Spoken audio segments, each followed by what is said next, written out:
Assalamualaikum warahmatullahi wabarakatuh. Selamat pagi soleh-soleha, apa kabar semuanya?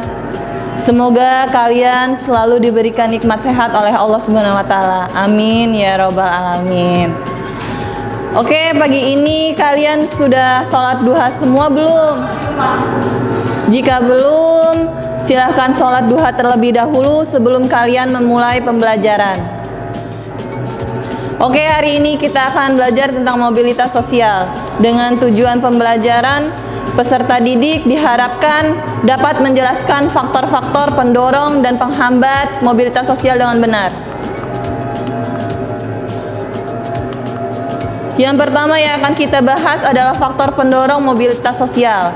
Faktor pendorong mobilitas sosial di sini ada 6. Yang pertama faktor struktural, yang kedua faktor individu, yang ketiga faktor sosial, yang keempat faktor ekonomi, yang kelima faktor politik, dan yang keenam faktor dalam kemudahan dalam akses pendidikan.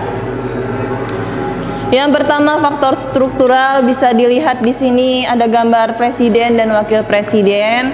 Jadi yang dimaksud faktor struktural, jika kalian memiliki prestasi atau kemampuan yang lebih dalam organisasi, maka otomatis kalian akan memiliki jabatan yang lebih tinggi dalam organisasi. Secara tidak langsung status sosial kalian juga akan berubah menjadi lebih tinggi. Kemudian yang kedua ada faktor individu. Faktor individu di sini yang dimaksudkan adalah motivasi dari dalam diri kalian. Ketika kalian ingin berubah menjadi lebih maju, otomatis akan berpengaruh terhadap status sosial kalian.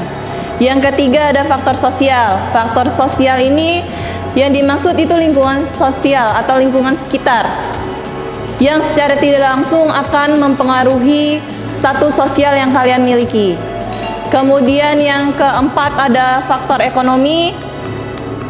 Di sini ada faktor ekonomi, bisa dilihat gambar ini. Keadaan ekonomi yang baik memudahkan individu dan kelompok melakukan mobilitas sosial.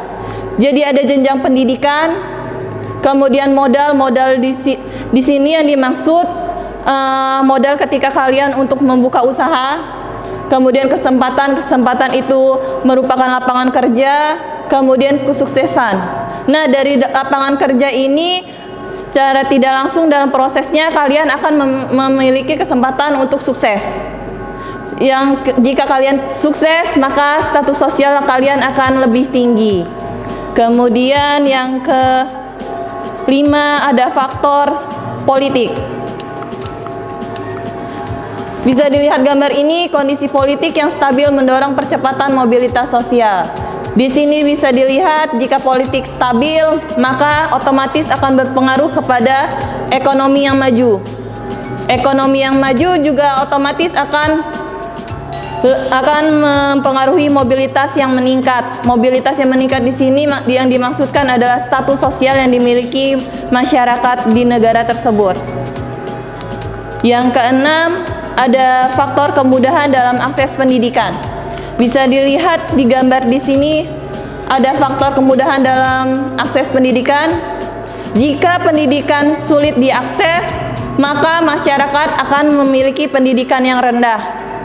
Jika pendidikannya rendah, otomatis akan memiliki mobilitas sosial yang rendah juga.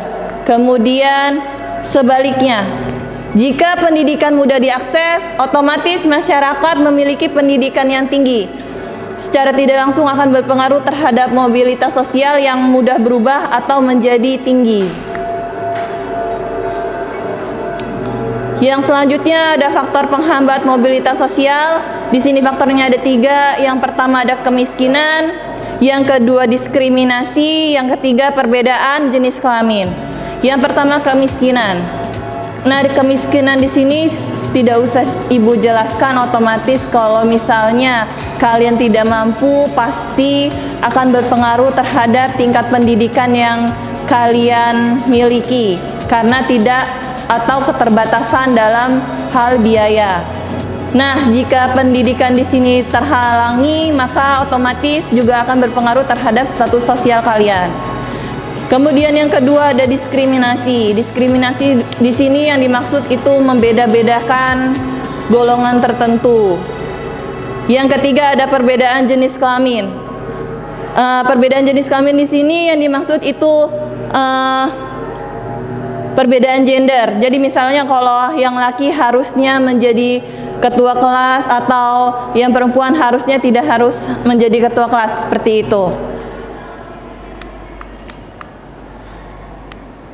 Kemudian ada saluran mobilitas sosial, bisa dilihat di sini saluran mobilitas sosial ada 7. Yang pertama angkatan bersenjata, yang kedua lembaga keagamaan, yang ketiga lembaga pendidikan, yang keempat organisasi politik, yang kelima perkawinan, yang keenam lembaga ekonomi, yang ketujuh organisasi keolahragaan.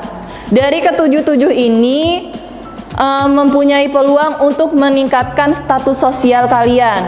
Sama seperti hal yang faktor pendorong yang sebelumnya udah Ibu jelaskan, jika kalian memiliki prestasi, otomatis dalam saluran mobilitas sosial ini kalian bakalan memiliki status sosial yang lebih tinggi. Kemudian ada dampak mobilitas sosial. Yang pertama ada dampak positif. Dampak positif di sini ada 3. Yang pertama mendorong seseorang untuk lebih maju. Kedua mempercepat tingkat perubahan sosial. Yang ketiga meningkatkan integrasi sosial. Yang kedua ada dampak negatif. Ada 2. Yang pertama terjadinya konflik.